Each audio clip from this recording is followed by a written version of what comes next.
Chapter 1. Managerial Accounting and the Business Environment. This chapter describes the larger business environment within which management accounting operates. It is divided into 9 sections. 1. Globalization. 2. Strategy. 3. Organizational structure. 4. Process management. 5. The importance of ethics in business. 6. Corporate governance. 7. Enterprise risk management. 8. Corporate social responsibility. And 9. The certified management accountant. The data reveal an enormous increase in import activity from 1995 to 2007. In particular, imports from Canada, Mexico, and China skyrocketed. The data reveal an increase in exports to Canada and Mexico. Interestingly, the increase in exports to China pales in comparison to the growth rate in imports from China. The Internet fuels globalization by providing companies with greater access to geographically dispersed customers, employees, and suppliers.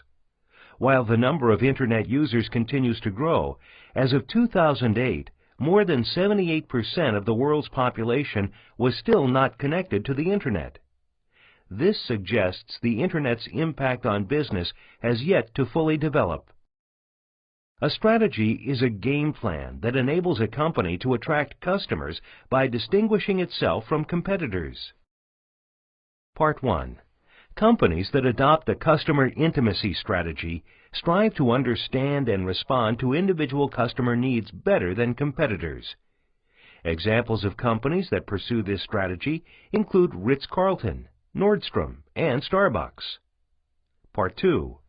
Companies that adopt an operational excellence strategy strive to deliver products and services faster, more conveniently, and at a lower price than competitors.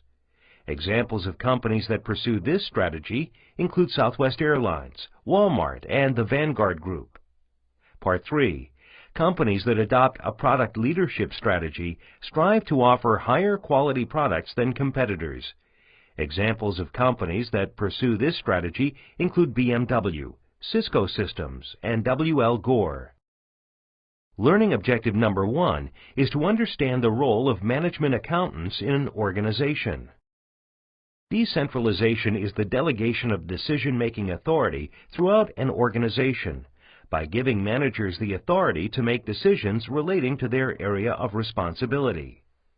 An organization chart shows how responsibility is divided among managers, and it shows formal lines of reporting and communication. An organization chart also shows line and staff positions in an organization.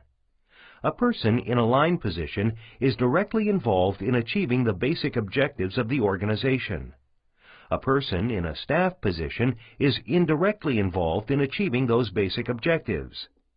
Staff positions support line positions, but they do not have direct authority over line positions. The Chief Financial Officer, CFO, is the member of the top management team who is responsible for providing timely and relevant data to support planning and controlling activities and for preparing financial statements for external users. Learning objective number 2 is to understand the basic concepts underlying lean production, the theory of constraints, and Six Sigma. Part 1. A business process is a series of steps that are followed in order to carry out some task in a business. Part 2. A value chain consists of the major business functions that add value to a company's products and services. Next, we will discuss 3 different approaches to improving business processes. 1. Lean production. 2. The theory of constraints, TOC. And 3. Six Sigma. In a traditional manufacturing company, work is pushed through the system in order to produce as much as possible and to keep everyone busy, even if products cannot be immediately sold.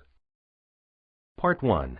The push approach almost inevitably results in large inventories of raw materials, work in process, and finished goods.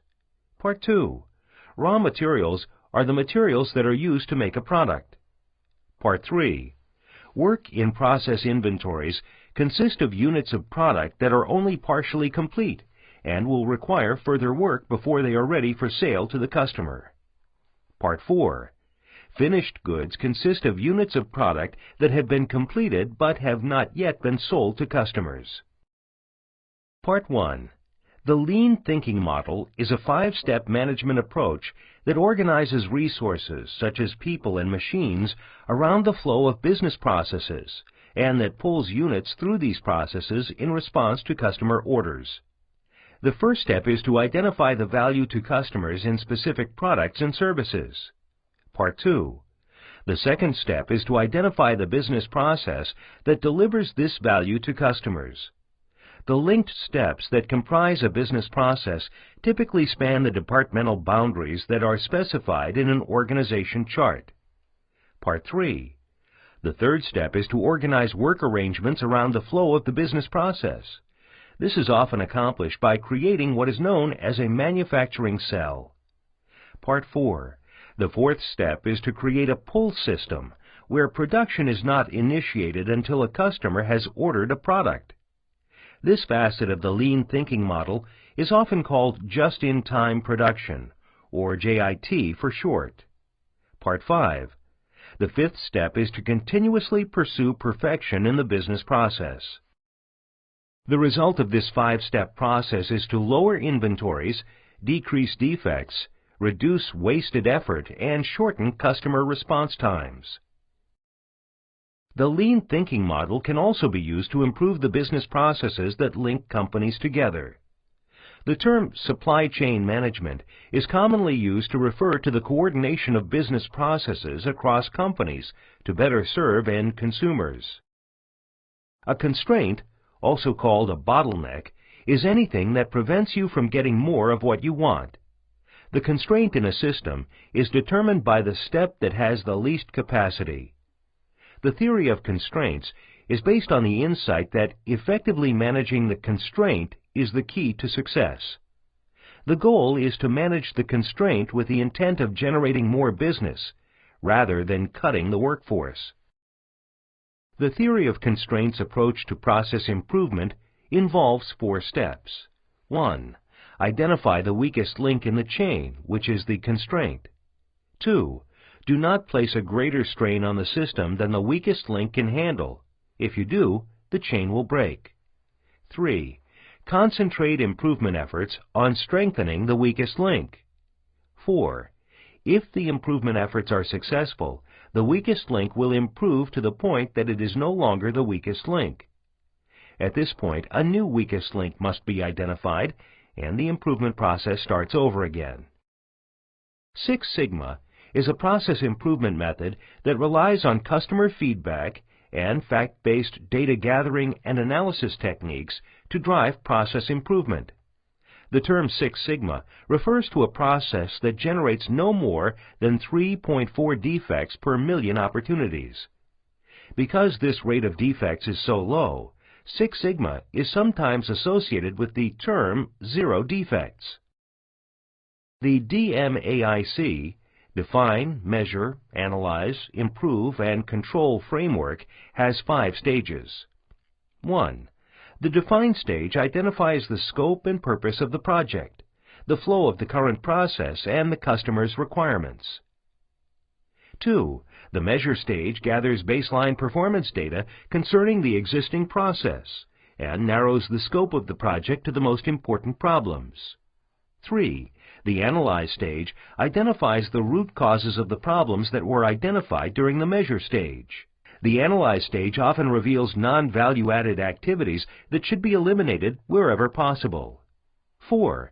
The Improve stage is where potential solutions are developed, evaluated, and implemented to eliminate non-value-added activities and any other problems uncovered in the Analyze stage.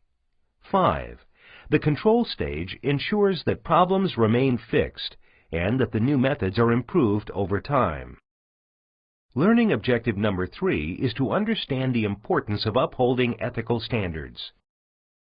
The Institute of Management Accountants' Statement of Ethical Professional Practice consists of 2 parts: Guidelines for Ethical Behavior and Guidelines for Resolution of an Ethical Conflict. Management accountants have responsibility for ethical behavior in four broad areas. The first area is professional competence. Management accountants must maintain professional competence, follow applicable laws, regulations, and standards, provide accurate, clear, concise, and timely decision support information, recognize and communicate professional limitations that preclude responsible judgment. The second area is confidentiality. Management accountants must not disclose confidential information unless legally obligated to do so. Ensure that subordinates do not disclose confidential information. Not use confidential information for unethical or illegal advantage. The third area is integrity. Management accountants must mitigate conflicts of interest and advise others of potential conflicts. Refrain from conduct that would prejudice carrying out duties ethically. Abstain from activities that might discredit the profession. The fourth area is credibility.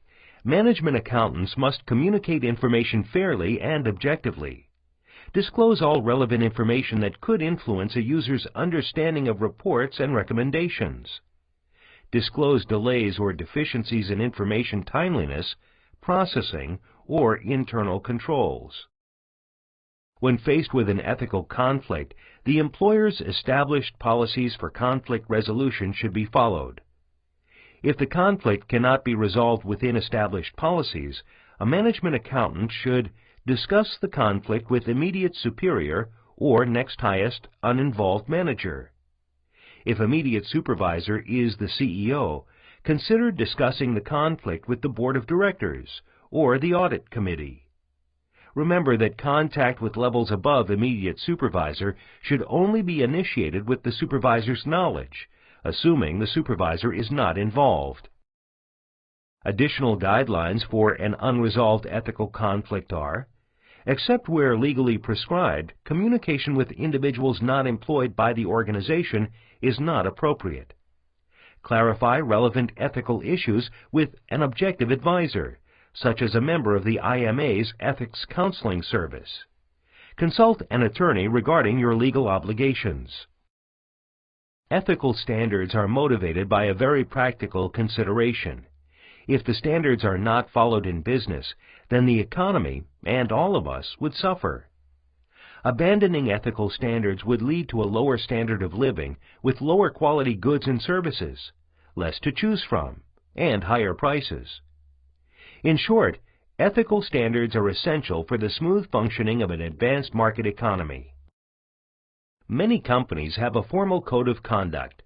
These codes are generally broad-based statements of a company's responsibilities to its employees, its customers, its suppliers, and the communities in which the company operates. The Code of Ethics for Professional Accountants, issued by the International Federation of Accountants, IFAC, governs the activities of all professional accountants throughout the world. In addition to outlining ethical requirements in matters dealing with integrity and objectivity, resolution of ethical conflicts, competence, and confidentiality, the IFAC's code also outlines the accountant's ethical responsibilities in matters relating to taxes, independence, fees and commissions, advertising and solicitation, handling of monies, and cross-border activities. Corporate governance is the system by which a company is directed and controlled. If properly implemented, the corporate governance system should provide incentives for the board of directors and top management to pursue objectives that are in the interests of the company's owners, and it should provide for effective monitoring of performance. The Sarbanes-Oxley Act of 2002 was intended to protect the interests of those who invest in publicly traded companies by improving the reliability and accuracy of corporate financial reports and disclosures. 6 key aspects of the legislation include: 1. The Act requires both the CEO and CFO to certify in writing that their company's financial statements and disclosures fairly represent the results of operations. 2. The Act establishes the Public Company Accounting Oversight Board to provide additional oversight of the audit profession. 3. The Act places the power to hire, compensate, and terminate public accounting firms in the hands of the Audit Committee. 4. The Act places restrictions on audit firms, such as prohibiting public accounting firms from providing a variety of non-audit services to an audit client. 5. The Act requires a public company's independent auditor to issue an opinion on the effectiveness of the company's internal control over financial reporting to accompany management's assessment, and both are included in the company's annual report. 6. The Act establishes severe penalties for certain behaviors, such as up to 20 years in prison for altering or destroying any documents that may eventually be used in an official proceeding, up to 10 years in prison for retaliating against a whistleblower. Part 1. Enterprise risk management is a process used by a company to proactively identify the risks that it faces and manage those risks. Part 2. Once a company identifies its risks, perhaps the most common risk management tactic is to reduce risks by implementing specific controls. This slide contains a subset of the business risks and controls shown in Exhibit 1-9 of the textbook. Collectively, these examples illustrate the diversity of risks that companies can face. Corporate social responsibility, CSR, is a concept whereby organizations consider the needs of all stakeholders when making decisions. CSR extends beyond legal compliance to include voluntary actions that satisfy stakeholder expectations. Stakeholders include groups such as customers, employees, suppliers, communities, stockholders, and environmental and human rights advocates, whose interests are tied to the company's performance. This slide presents examples of corporate social responsibilities that are of interest to the 6 stakeholder groups just mentioned. A management accountant who has the necessary qualifications and who passes a rigorous professional exam earns the right to be known as a Certified Management Accountant, CMA. Management accountants who become CMAs are often given greater responsibilities and higher compensation than other management accountants who are not CMAs. Information about becoming a CMA and the CMA program can be accessed on the IMA's website at www.imanet.org or by calling 1-800-638-4427. End of Chapter 1.